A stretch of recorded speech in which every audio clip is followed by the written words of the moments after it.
Erev Tov Rabotai, we are continuing with our Mishna Yomi Masechet Maasrot. We're up to Perek Dal Mishna Alayev. Today's Mishna Yot should be Le'ed Nishmat Neria ben Tzvedlana Aranbayev and Eliyahu ben Burcha Israelov Menuchatam Began Eden. Amen. We learned in the previous chapters that although a person can snack on produce without separating Maasrot until it is brought into the house, there are certain things that set the Maaser obligation even before it is brought into the house. In chapter 2, we learned about 3 such things: bringing the produce into the courtyard, selling it, and separating terumah from it. This chapter is going to teach us about other activities that cause the Maaser obligation to become set and would therefore prohibit snacking. The first Mishnah deals with actions that prepare food for eating, and the Mishnah says, Hakovesh, if someone pickles, for example, if somebody soaks olives or vegetables in vinegar or wine for the amount of time that they need to become pickled. Hasholek, if someone partially cooks, which the Mefarshim explain, he intended to eat it just partially cooked. If the produce was prepared in this way, it would become forbidden for snacking. And the Mishnah is saying, the Mefarshim say, kol shekain. Partially cooked would set the obligation, and for sure produce that was fully cooked would set the obligation. And finally, hamoleach, if somebody salts produce, and the Yerushalmi adds basadeh in the field, chayav, he's obligated to separate Maasrot from it before he may eat it as a snack, because his actions all set the Maaser obligation of the produce. The Mefarshim explained they would set the obligation of Maaser even for produce that has not yet been completely processed. The reason being because cooking, pickling, or salting food is the ultimate completion of that item. The Mishnah now cites several actions to prepare food that do not set the Maaser obligation.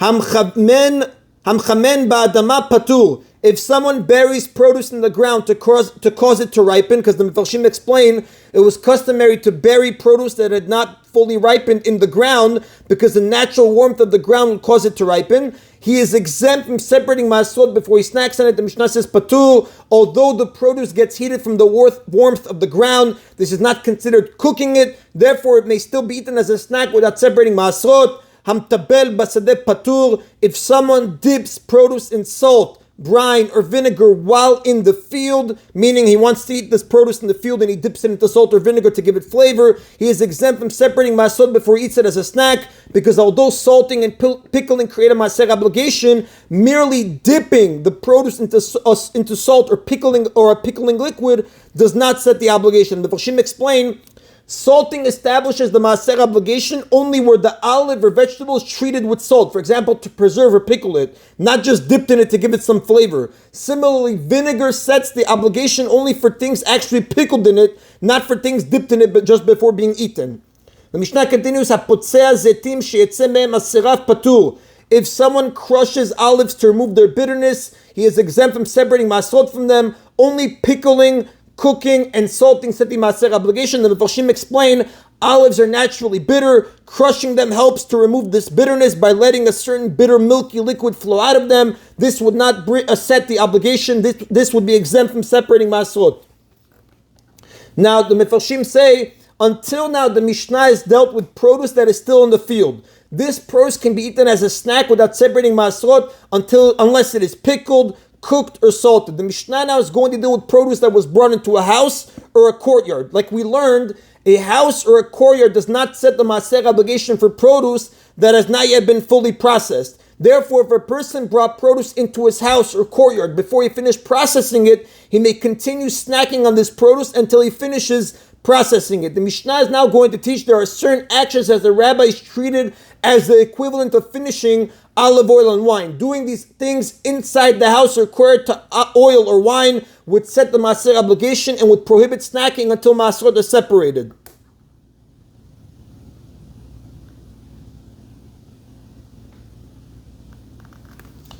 And the Mishnah says, Hasochet zetim al bisarot patur. If someone squeezes the oil of olives onto his skin in order to rub it in, he is exempt from separating Maasrot before using it, meaning he is not required to separate Maasrot from the oil before rubbing it into his skin. And the Mefarshim just point out it was common in the times of the Mishnah to rub oil into the skin to prevent it from drying out, even if he would do so in his house, because since these olives were meant to be made into oil rather than be eaten, their Maaser obligation doesn't take effect until they are made into oil.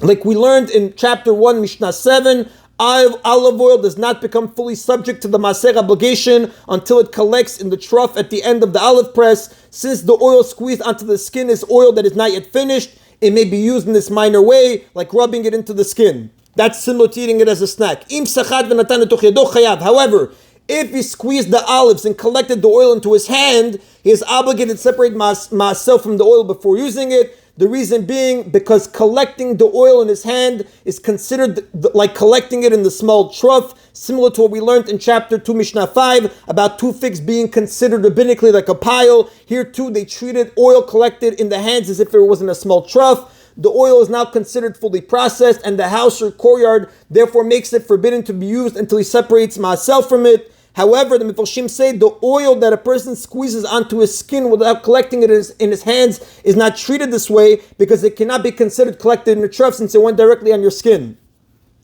The Mishnah is now going to teach a similar rule in regards to wine. Wine is not considered finished until it flows into the cistern at the end of the wine press, and the grape seeds and skins are skimmed off the top of it, like we learned in chapter 1, Mishnah 7. Therefore, if unskimmed wine is brought into a house or courtyard, it's permitted for snacking. The Mishnah is going to teach the halakha for unskimmed wine that was added to another food. Hamkapel tafshil. If someone skims the top of a cooked food to remove the grape seeds and skins that got into it from the unfinished wine that he added to the food, patur, he is exempt from separating Maasrot for the wine before eating the food, because skimming wine that is mixed with something else is not considered finishing the wine.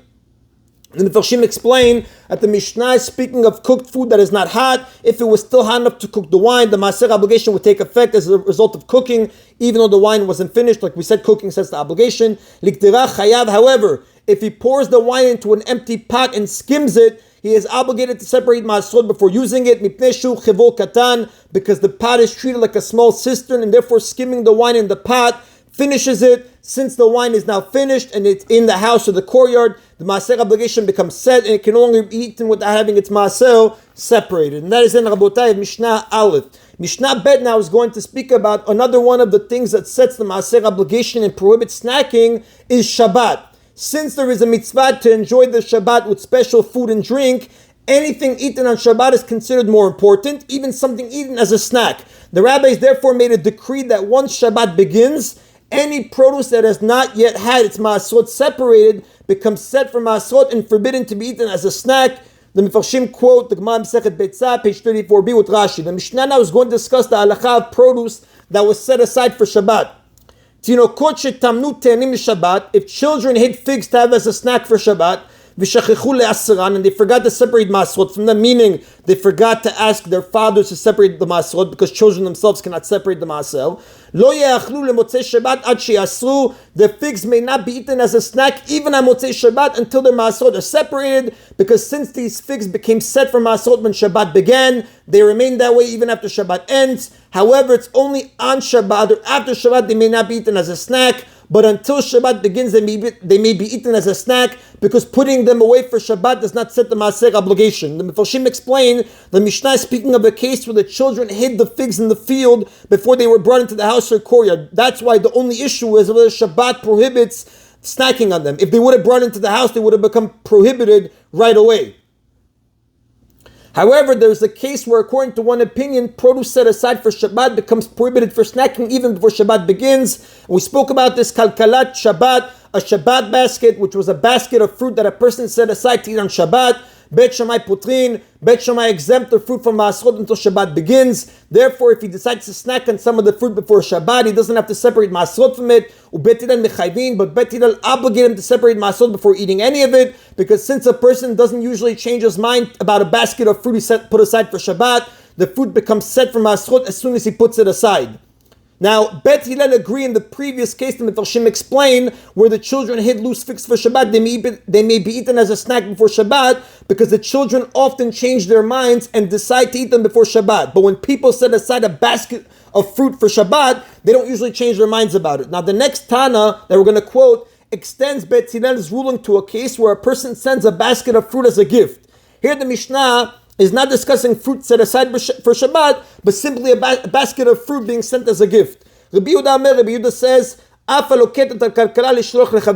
also if someone picks a basket of fruit to send to his friend, it may not be eaten as a snack until Maasrot is separated from it. The reason being because once fruit has been set aside in a basket to be sent as a gift, a person doesn't usually change his mind about it. the Maasrot obligation therefore takes effect immediately, just like in the case of the Shabbat basket, and the Mefarshim explain, therefore, even if he later changed his mind about sending the gift, the fruits may not be eaten at all until Maaser is separated. Now, although we learned in the earlier chapters that giving produce as a gift does not create a Maaser obligation and would not prohibit it from being eaten as a snack, like in chapter 2, Mishnah 1, chapter 3, Mishnah 2, that's only in the case of a small gift. A large gift does set the obligation. While other Mefarshim explain that sending a basket of fruit to someone's home is considered a more important act, which therefore would set the Maaser obligation. But according to both explanations, since giving a gift in this manner is considered a more important act, even setting aside the basket for this purpose would also cause the obligation to take effect. And the Rav tells us, the Halacha does not follow the opinion of Rabbi Yehuda. And that is Rabotai today's Mishna Yomi. Baruch Adonai Le'olam. Amen v'amen.